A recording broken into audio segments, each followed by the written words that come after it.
नमस्कार दोस्तों, आज के इस वीडियो लेक्चर में बात करेंगे मल्टी डायमेंशनल एरेज के बारे में। आपने पिछले लेक्चर में देखा था, हमने एरेज के बारे में बात किया था, वेरिएबल्स के बारे में बात किया था। आज देखेंगे मल्टी डायमेंशनल एरेज।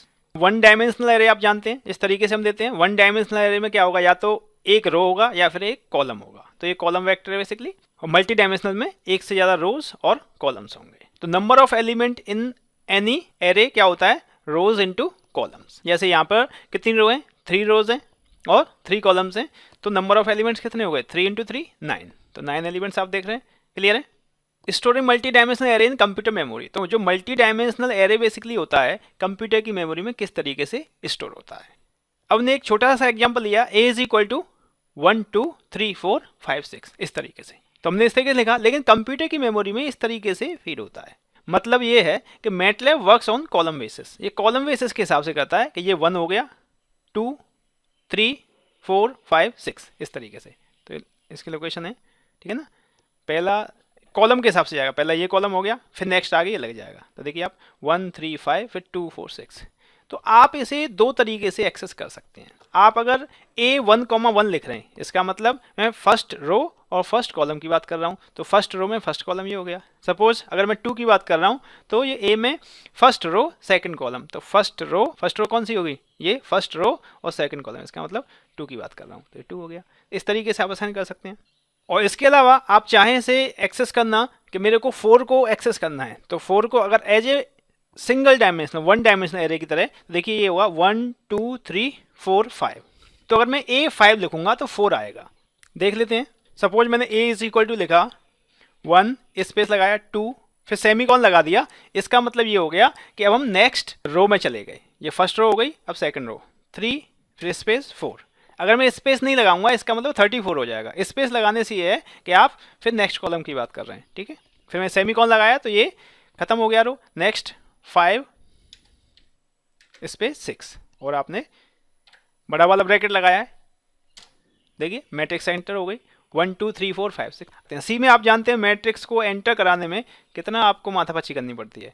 तो यहाँ पर कोई दिक्कत नहीं है, आपने सिंपली मैट्रिक्स को एंटर करा दिया, ठीक है ना।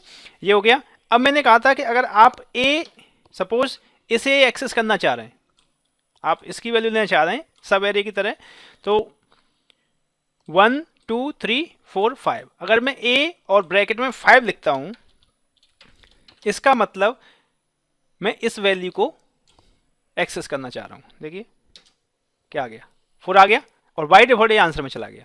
अगर आप इसे एक्सेस करना चाह रहे हैं तो क्या होगा, 1 2 3 A3, और इसे आप चाहें तो किसी में स्टोर भी कर सकते हैं। तो सपोज मैंने कह दिया इसे B में स्टोर करना है, तो B is equal to A3। तो क्या वैल्यू आएगी, 5 आएगा। देखिए 5 आ गया, B की वैल्यू होगी 5। तो इस तरीके से हम एरे में से कोई सब एरे एक्सेस कर सकते हैं। या फिर आप 2 डायमेंशन की तरह भी यूज कर सकते हैं। जैसे 2,2 किया तो 4 आ जाएगा कि सेकंड रो का सेकंड कॉलम, सेकंड रो ये है और सेकंड कॉलम ये है, तो 4 हो गया। इस तरीके से आप एक्सेस कर सकते हैं। देख लेते हैं। सपोज मैं लिखा A2,2, 4 आ गया, क्लियर है। तो दो तरीके से हम किसी भी एरे को एक्सेस कर सकते हैं। तो आई थिंक ये क्लियर है। ऐसे ही आप A5 जैसे हमने करके देखा, A6 करके देख सकते हो, A3,2 ये सब करके देख सकते हैं, ठीक है। अब देखिए, अब हमने एक और एरे ले लिया, एरे 1, दैट इज 1 -2 3 -4 और 5। फिर हमें ये देखना है कि इनका क्या रिजल्ट आएगा। तो आप इसे एंटर कर सकते हैं। तो ARR1, एरे 1 हमने लिख दिया इस तरीके से, इज इक्वल टू बड़ा ब्रैकेट लगाना है 1 -2 3 -4 और 5, ठीक है। हमने कोई सेमीकोलन आगे नेक्स्ट नहीं लिखा, तो सिंपल ये आप देख रहे हैं ये एक रो वेक्टर है, ठीक है। अब इसमें मेरे को सपोज ARR3 लिखता हूं मैं, ARR1 का 3, तो क्या आना चाहिए आंसर में, 3 आएगा ना, बिकॉज कॉलम के हिसाब से भी अगर ये काम करता है तो ये हो गया पहला कॉलम 1 फिर 2 फिर 3, क्लियर है। अगर आप लिखते हैं, देख लीजिए इसे करके भी देख लेते हैं, ARR1 3, तो आंसर आ गया 3। ये वाला एक्सेस हो गया सिंपली। उसके बाद अगर आपको लिखना है ARR1 और आपने अब अंदर कैपिटल ब्रैकेट लगाया 1 और 4, इसका मतलब ये हो गया सिंपली कि आप जो फर्स्ट है, फर्स्ट और फोर्थ, इन दो एलिमेंट को एक्सेस करना चाह रहे हैं। देखिए तो 1 और -4 आएगा, 1 और -4 आ गया, ठीक है ना। तो पर्टिकुलर जो एलिमेंट्स आपको दें तो वो आपको बड़ा ब्रैकेट यूज करके आपने दिए हैं कि फर्स्ट और फोर्थ, इस तरीके से। अगर आपको ये रेंज देना चाहते हैं तो आप ऐसे भी लिख सकते हैं, AR1 आपने दिया, सपोज आप चाह रहे हैं कि पहला एलिमेंट एक्सेस हो और फिर 2 का डिफरेंस देने के बाद और 5 तक, टोटल कितने हैं 5 हैं, 5 एलिमेंट्स हैं, 1 2 3 4 5 हैं, तो एक एक का डिफरेंस देके आए, पहले पहला आए फिर 2 का डिफरेंस हो जाए, तो कौन कौन सा आएगा इसमें देखिए 1 3 5, तो आप आंसर देख सकते हैं जो आंसर आ रहे थे। उसके बाद अगर हमने एरे इस तरीके से ले लिया है, कोई एरे 2 ले लिया, तो सपोज एरे 2 ले लिया और उस एरे में हमें एरे 1 कॉमा सेमीकोलन ये एक्सेस करना है, तो इसका मतलब क्या है हम समझते हैं। तो पहले हम एरे को एंटर करा रहे हैं, हमने एरे एंटर करा दिया तो ये एरे आ गया, ठीक है। अब हमें इसमें एक्सेस करना है ARR2 1 कॉमा और फिर हमने लगाया कॉलन, सेमी कॉलन नहीं लगा रहे हैं, कॉलन। इसका मतलब ये हो गया, पहला रिप्रेजेंट करता है कॉमा से पहले, हम पहले लिखते हैं रोज और फिर कॉलम्स। इसका मतलब ये कह रहा है कि पहला रो और ऑल कॉलम्स, पहले रो के सारे कॉलम्स यही हुए, तो आंसर यही आना चाहिए, आ गया। तो इस तरीके से आप इसे एक्सेस कर सकते हैं, क्लियर है। उसके बाद अगर आप लिखते हैं ARR2 और पहले कॉलन लगाया फिर कॉमा 1 कॉलन 2 कॉलन 3 इस तरीके से, तो इसका आंसर क्या आएगा बताइए। सिंपली ऑल रोज, तो सारी रो आएंगी, और कॉलम जो आएंगे पहला आएगा और 2 2 के डिफरेंस से बेसिकली आना है, तो देखिए तो ARR2 कॉलन 1 कॉलन 2 कॉलन 3, ठीक है। तो देखिए ऑल रोज, तो सारे रोज आ गए, और कॉलम्स कौन सा आया, पहला और तीसरा, ठीक है ना, पहला आया और तीसरा आया, तो ये 1 2 -2 3 1 -2 3 और 3 -4 5। तो पर्टिकुलर आप चाहें तो इसमें से कुछ पोर्शन को इस तरीके से एक्सेस कर सकते हैं, ठीक है।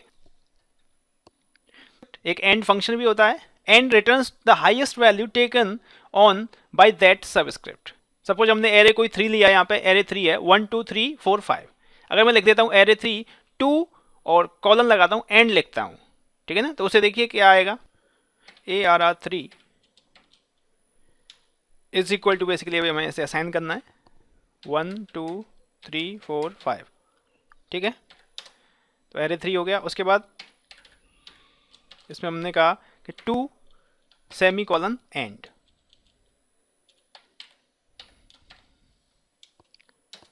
तो देखिए 2 से स्टार्ट हुआ और जहां तक एंड है वहां तक गया, ठीक है, तो लास्ट तक जाएगा एंड फंक्शन से।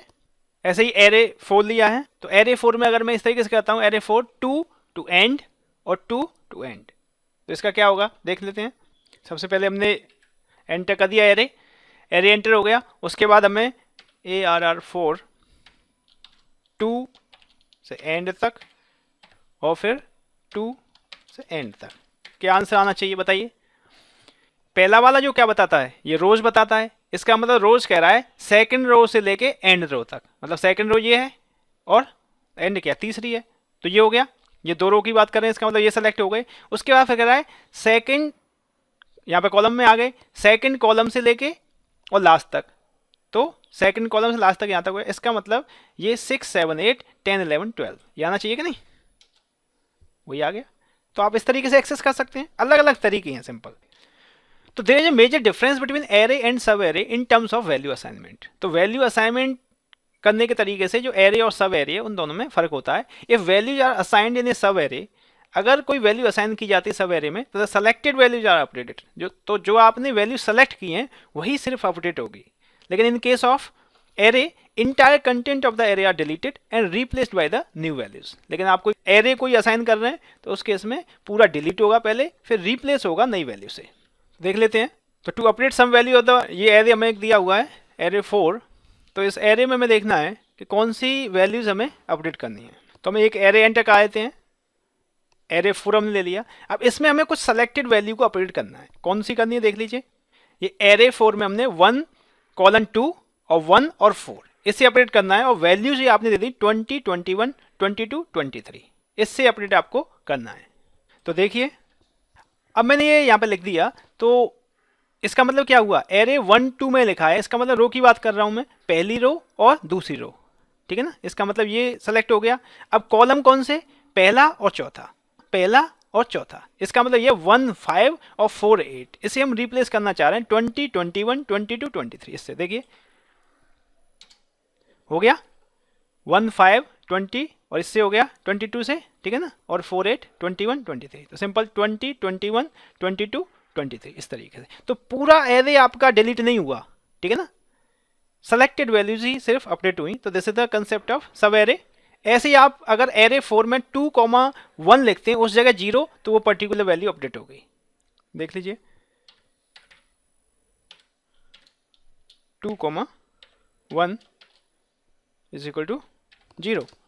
तो 2,1 वाली कौन सी वैल्यू होगी इसमें, देखिए एरे 4 इसकी बात कर रहे हैं हम। अब एरे 4 एक और बात है, एरे 4 बिकॉज अपडेट हो चुका है, तो एरे 4 इसमें नहीं, इसमें बात की जाएगी, क्योंकि पहले लेटेस्ट जो वैल्यू आ रही है एरे 4 ये है। तो इसमें 2,1 मतलब सेकेंड रोज और, ठीक है ना, पहला कॉलम, सेकेंड रो पहला। तो 22 की बात हम कर रहे हैं। देखिए देखिए 22 क्या हो गया, 0 हो गया, ठीक है। ओवरराइड क्यों हो रहा है बार बार, क्योंकि हम सेम वेरिएबल का नाम ले रहे हैं। अगर इसमें और किसी में स्ट्रोक रहा था तो बात अलग थी। क्लियर है।